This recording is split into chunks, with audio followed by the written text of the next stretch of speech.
This is the reading for day 79 of the year 2022. The date is March 20th, 2022. I'm reading from the New Living Translation of the Chronological One-Year Reading Bible. Today's scripture is from the book of Deuteronomy. Deuteronomy chapter 29, starting at verse 2. Heading: Moses Reviews the Covenant. Moses summoned all the Israelites and said to them, "You have seen with your own eyes everything the Lord did in the land of Egypt to Pharaoh, and to all his servants, and to his whole country. All the great tests of strength, the miraculous signs, and the amazing wonders. But to this day the Lord has not given you minds that understand, nor eyes that see, nor ears that hear. For 40 years I led you through the wilderness, yet your clothes and sandals did not wear out. You ate no bread, drank no wine or other alcoholic drink, but he provided for you, so you would know that he is the Lord your God. When we came here, King Sihon of Heshbon and King Og of Bashan came out to fight against us, but we defeated them. We took their land and gave it to the tribes of Reuben and Gad and the half-tribe of Manasseh as their grant of land. Therefore obey the terms of this covenant, so that you will prosper in everything you do, all of you, tribal leaders, elders, officers, all the men of Israel are standing today in the presence of the Lord your God. Your little ones and your wives are with you, as well as the foreigners living among you, who chop your wood and carry your water. You are standing here today to enter into the covenant of the Lord your God. The Lord is making this covenant, including the curses. By entering into the covenant today, he will establish you as his people and confirm that he is your God, just as he promised you and as he swore to your ancestors, Abraham, Isaac, and Jacob. But you are not the only ones with whom I am making this covenant with its curses. I am making this covenant both with you, who stand here today in the presence of the Lord our God, and also with the future generations who are not standing here today. You remember how we lived in the land of Egypt and how we traveled through the lands of the enemy nations as we left.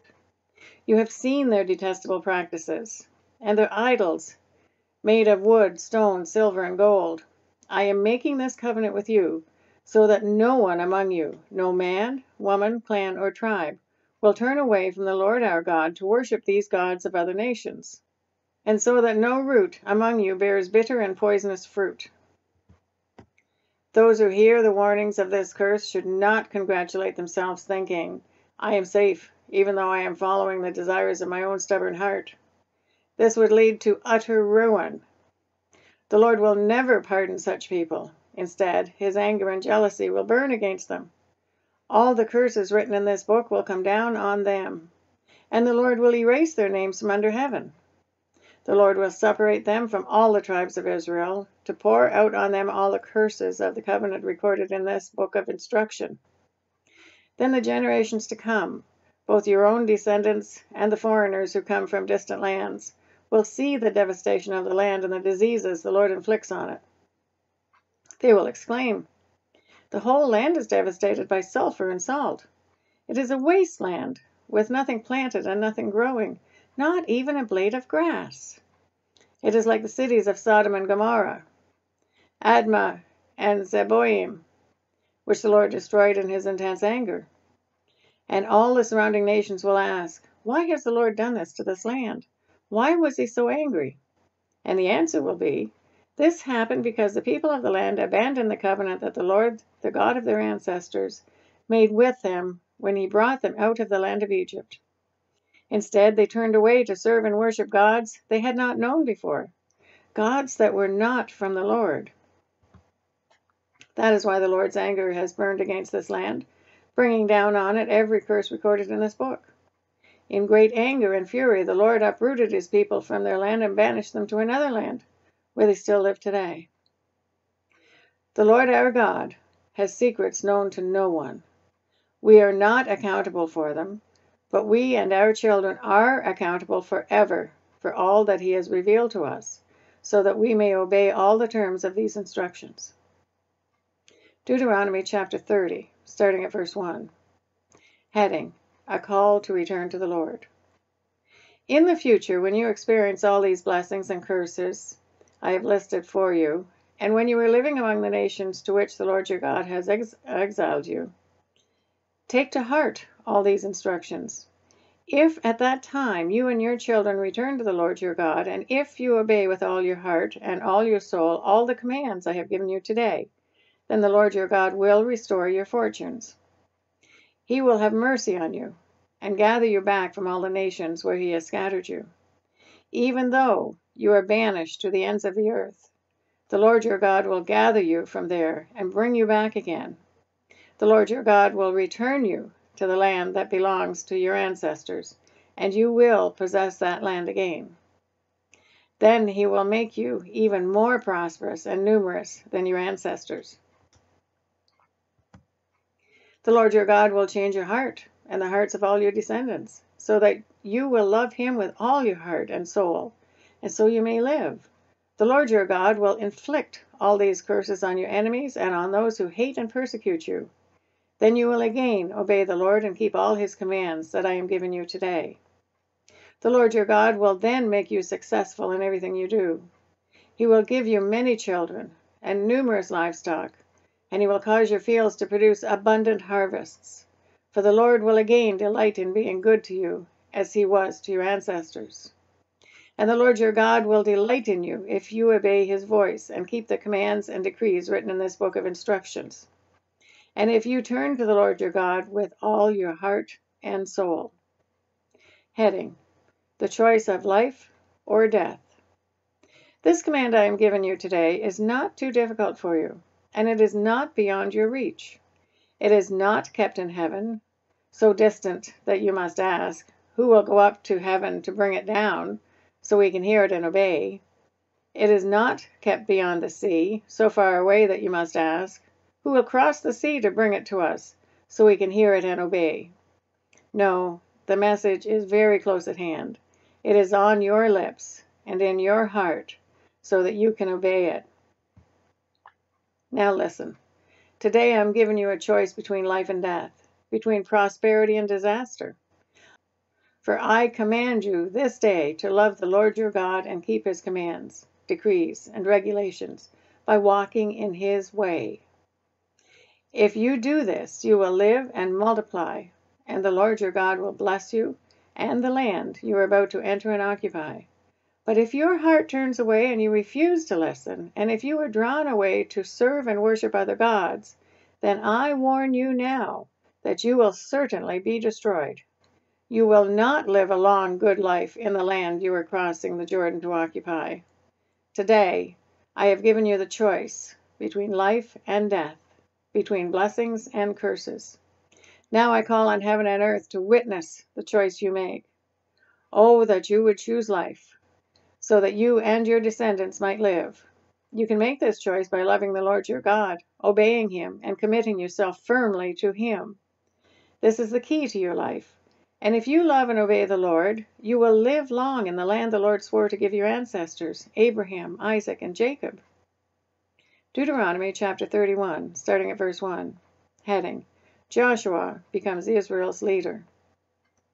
When Moses had finished giving these instructions to all the people of Israel, he said, I am now 120 years old. I am no longer able to lead you. The Lord has told me, you will not cross the Jordan River. But the Lord your God himself will cross over ahead of you. He will destroy the nations living there, and you will take possession of their land. Joshua will lead you across the river, just as the Lord promised. The Lord will destroy the nations living in the land, just as he destroyed Sihon and Og, the kings of the Amorites. The Lord will hand over to you the people who live there, and you must deal with them as I have commanded you. So be strong and courageous. Do not be afraid, and do not panic before them, for the Lord your God will personally go ahead of you. He will neither fail you nor abandon you. Then Moses called for Joshua, and as all Israel watched, he said to him, Be strong and courageous, for you will lead these people into the land that the Lord swore to their ancestors he would give them. You are the one who will divide it among them as their grants of land. Do not be afraid or discouraged, for the Lord will personally go ahead of you. He will be with you. He will never fail you nor abandon you. Heading: Public reading of the book of instruction. So Moses wrote this entire body of instruction in a book and gave it to the priests who carried the ark of the Lord's covenant and to the elders of Israel. Then Moses gave them this command: at the end of every 7 years, the year of release, during the festival of shelters, you must read this book of instruction to all the people of Israel when they assemble before the Lord your God at the place he chooses. Call them all together, men, women, children, and the foreigners living in your towns, so they may hear this book of instruction and learn to fear the Lord your God and carefully obey all the terms of these instructions. Do this so that your children who have not known these instructions will hear them and will learn to fear the Lord your God. Do this as long as you live in the land you are crossing the Jordan to occupy. Heading: Disobedience Predicted. Then the Lord said to Moses, the time has come for you to die. Call Joshua and present yourself at the tabernacle, so that I may commission him there. So Moses and Joshua went and presented themselves at the tabernacle. And the Lord appeared to them in a pillar of cloud that stood at the entrance of the sacred tent. The Lord said to Moses, you were about to die and join your ancestors. After you are gone, these people will begin to worship foreign gods, the gods of the land where they are going. They will abandon me and break my covenant that I have made with them. Then my anger will blaze forth against them. I will abandon them, hiding my face from them, and they will be devoured. Terrible trouble will come down on them, and on that day they will say, these disasters have come down on us because God is no longer among us. At that time I will hide my face from them on account of all the evil they commit by worshiping other gods. So write down the words of this song and teach it to the people of Israel. Help them learn it, so it may serve as a witness for me against them. For I will bring them into the land I swore to give their ancestors, a land flowing with milk and honey. There they will become prosperous, eat all the food they want, and become fat. But they will begin to worship other gods. They will despise me and break my covenant. And when great disasters come down on them, this song will stand as evidence against them, for it will never be forgotten by their descendants. I know the intentions of these people. Even now, before they have entered the land I swore to give them. So that very day Moses wrote down the words of the song and taught it to the Israelites. Then the Lord commissioned Joshua, son of Nun, with these words: be strong and courageous, for you must bring the people of Israel into the land I swore to give them. I will be with you. When Moses had finished writing this entire body of instruction in a book, he gave this command to the Levites who carried the ark of the Lord's covenant. Take this book of instruction and place it beside the ark of the covenant of the Lord your God, so it may remain there as a witness against the people of Israel. For I know how rebellious and stubborn you are. Even now, while I am still alive and am here with you, you have rebelled against the Lord. How much more rebellious will you be after my death? Now summon all the elders and officials of your tribes, so that I can speak to them directly and call heaven and earth to witness against them. I know that after my death you will become utterly corrupt and will turn from the way I have commanded you to follow. In the days to come, disaster will come down on you, for you will do what is evil in the Lord's sight, making him very angry with your actions. That is the reading for day 79 of the year 2022. God bless each and every one of you, and may God be with you until we meet again.